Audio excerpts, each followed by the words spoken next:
And on the sixth day God looked down on this beautiful earth he had created, the oceans and the sand, the trees stretching out to him, waving their branches in praise, and even forming shapes expressing love, and all the living things like cats and dogs and horses. And the man he created, and he said, "That man needs a companion." So God made a wife.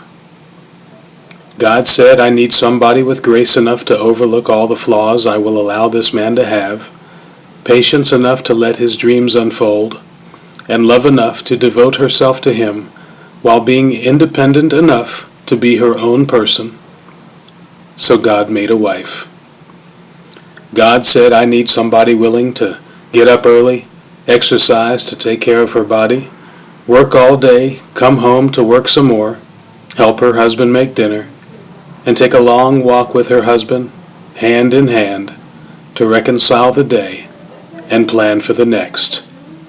So God made a wife.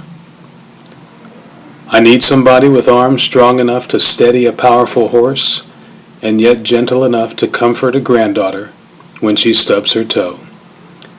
Somebody to play with the animals and show them the love that I have for them, to unconditionally love those animals that I will place in her household, and know when it's time to let them come home to me. Somebody to be that friend to the people and animals that need it the most, and mean it. So God made a wife.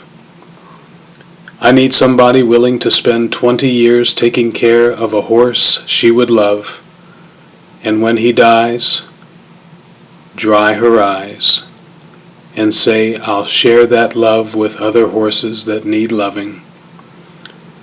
I need somebody who can train a jumpy horse to be calmer, who can ride a horse hard and fast when they want to ride like the wind, and who can be equally flexible with her friends who need more than a riding partner through life's storms and quiet moments. I need somebody who can not only ride and talk and relate, but also someone who's not afraid to bale hay, shovel stalls, clean tack, mend broken fences, and even soothe broken hearts.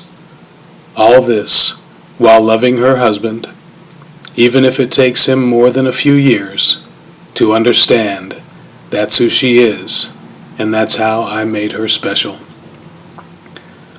God said, "I need somebody who will be her husband's rock when he loses his father and brother to cancer, and who will be supportive of her daughter when she fights cancer, and who will embrace the love of her husband's mother when her own comes to heaven because of cancer, and who will be strong enough to fight cancer herself and win."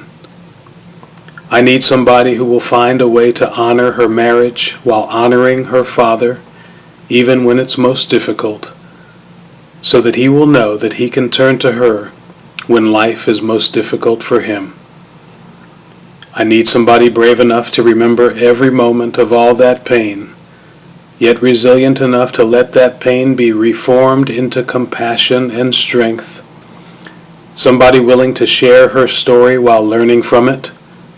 Somebody to grow, nurture, love, care for, and be a resource for all those around her, and who doesn't go a week without opening my book of life to hear from me, and who stretches her arms out to call on me, and who trusts in my plan for her life, even when it may feel like my attentions are elsewhere.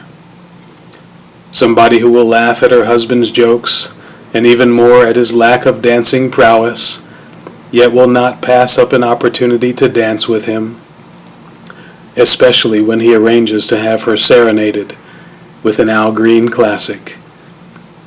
Somebody who will spend 20 years with him and nod in complete agreement when he says, "Let's stay together."